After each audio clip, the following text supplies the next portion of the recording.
This is the Horse Radio Network. This is episode 1170 of Horse Tip Daily, your almost everyday morsel of helpful hints, useful facts, and practical techniques for horse folks. Brought to you today by Dr. Rose's Remedies Skin Salve and Spray.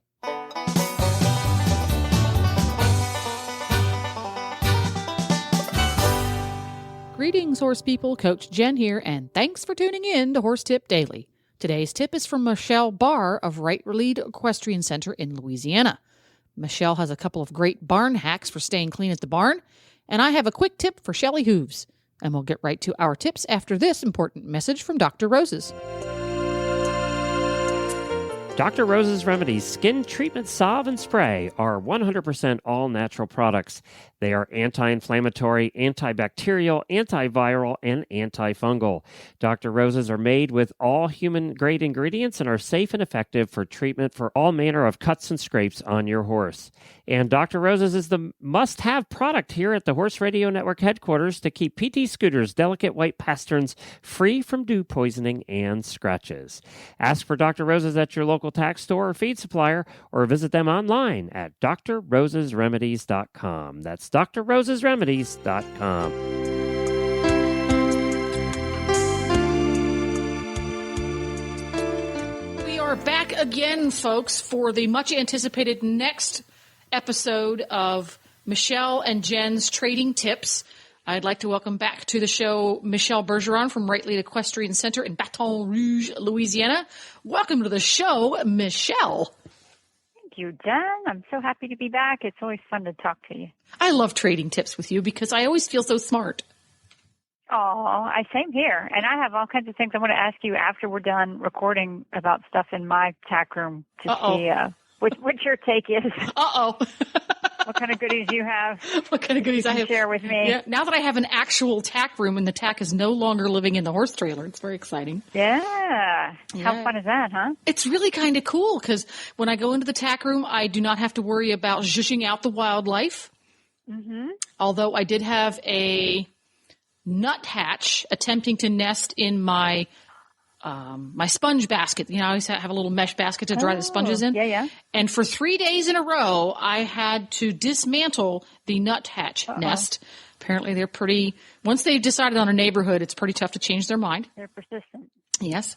So finally, Mr. and Mrs. Nuthatch gave up and moved around the corner into the next stall and put it in the window of my next door neighbor's stall. So now she has to deal with the nuthatch. You should have just gotten another basket, and one for them and one for you, and then everybody would have been happy. That's a bad precedent, because then the next thing you know, you have a raccoon moving into the tack trunk. Word's going to get out. Yeah, word's going to get out, and we have sufficient amounts of wildlife here. I'm not going down that road. So I think we're going to start out with some protective tips today, Michelle. Get us started. Yeah. So I'm going to talk about what you can wear when you body clip, or that doesn't even have to be body clip. If you just clip in your horse just for a show, we've all clipped, and you get hair in your shirt, you get hair in your pants, you get hair everywhere. You probably can't just go home. You've got work to do at the farm. You got to ride. You got to teach. You got to go who knows where. You got to go to the grocery store. Pick up feed. Yeah, I mean, 101 different things. You don't have time to just change your clothes. And it drives me, at least, completely crazy. Itchy, itchy, itchy with those little prickly hairs. So actually, this was Ricky's idea. He got tired of hearing me gripe about it. So he said, go up in the back of the truck in the toolbox, and I got a Tyvek suit in there. Put that on. Well, okay, so Jennifer, you know the size difference between Ricky and I is Ricky is 6'2", probably used to be a football player. Yeah, Ricky. A weightlifter. Yeah, there we go. Power lifter. Okay. And Michelle Bergeron could qualify as a jockey even today. Yeah, yes. I can get away with riding a medium pony easily. Yeah. So it was pretty hysterical when I got suited up to do this. And in fact, their pictures do exist. We were wintering in Florida at the time. And I'm going to tell you, I clipped that horse top to bottom, took the suit off, shook it out, went on with the day, didn't have the first itch. Really? Yep, didn't have to feel like I was going to pull my hair out because I just had to change my clothes, had to go take a shower, but I couldn't. Completely. How interesting. Perfect. Now So the Tyvek this is suit. what I'm going to do now. Tyvek suit. Does it make because Tyvek is a little bit like paper. Did it make an especially loud, swooshy, swishy, papery, scary noise? Well, no, not well. I rustled quite a bit because I kind of looked like the Michelin Man. But I think for you to get an appropriate size, any horse that's going to be able to get body clipped and tolerate clippers, the sound of the suit is pretty minor. Is just not even going to impact them at all, I don't believe. Okay, so my next question is, where would one purchase a Tyvek suit? And is it called a Tyvek suit, or does it have some fancy name? Well, I only know it by Tyvek, and Ricky gets them at the plant, I think is where he got his. Now you can look it up online, and there's a place called Uline, the letter U, LINE.com, and they have a whole section on Tyvek. They sure do. Look at that. Look at there, envelopes and expandable files and colored envelopes and tags for lockout, tag out stuff, wristbands, you name it. Okay, keep scrolling down and you're going to find protective clothing and personal safety. And there you go. You got little Tyvek booties and you got, looks like some sort of sleeve for your arm and an apron. And there, I didn't wear the hood on mine. I think we did for the picture, but I didn't wear it when I clipped.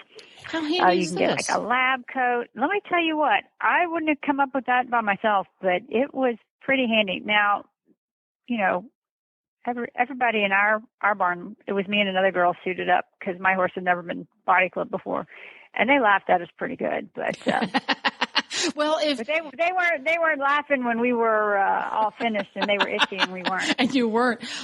It does not appear that the Tyvek coveralls come in pink. They come in pretty much white. But what a handy thing to have around the barn, even if you're not clipping it. I think I'm going to add this to my tack trunk full of things. When you need it, because you get a horse come in that you have to change your clothes after you work with him because he's on quarantine or something. Yep, exactly. This would be doggone handy to have around. Exactly. Yeah. Well, great tip. There's all kinds of things. You're painting your jumps, you know, dragging your water troughs out to scrub them up. Maybe you got to go somewhere afterwards. You can be relatively clean when you leave. You just peel that suit off. Yeah, pretty doggone handy, Michelle. Woohoo! And thank you also to Rick for helping us out on that one. Yes. Well, it's amazing when you start hearing, you know, what you can come up with. Well, given the opportunity, Rick will invent all day. So. Oh God. Well, that's true. Yeah. Well, I've got a slightly different take on a protective tip for today. Alrighty. And mine is for those of us out there in the world who have horses that have Shelly crumbly feet that drive us bonkers. Oh, yes. One of the contributing factors to Shelly crumbly feet that can't hold shoes and chip frequently is the hoof becoming saturated and then drying and saturated and dried. Not real good. Not good.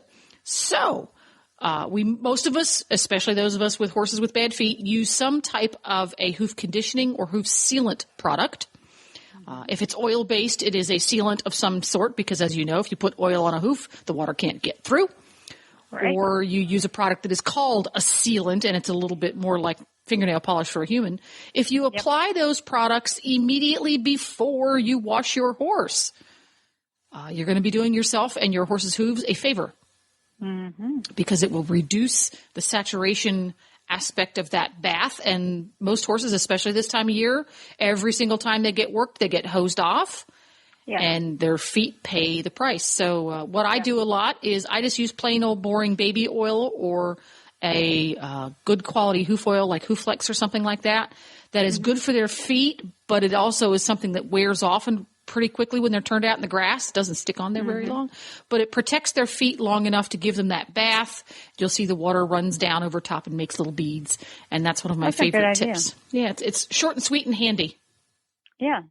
So there you go. And easy to come by. I like that because goodness knows, I mean, today I was just out. Mine didn't work today. I didn't have time to work any of them, but they all got sprayed off because it was just hot. And I was looking at their feet thinking the same thing. Stinking hot. And they wanted a shower. Yeah. Well, there we go. They did. Once Excellent. again, great tips, Michelle. Talk to you again soon. Well, there you have it. If you want to get hold of Michelle Barr for the purposes of riding lessons, clinics, or other educational materials, you can find her online at rightlead.com, and she is also on Facebook, Right Lead Equestrian Center. Today's show is brought to you through the generous support of Dr. Rose's Remedies, and you can find them at drrosesremedies.com. This is Coach Jen, and I'll be back soon with another tip. So until then, go ride your horse. The Horse Radio Network and the Horse Radio Network hosts are not responsible for statements of guests or their opinions. Use your own judgment when listening to the tips provided by the experts on Horse Tip Daily.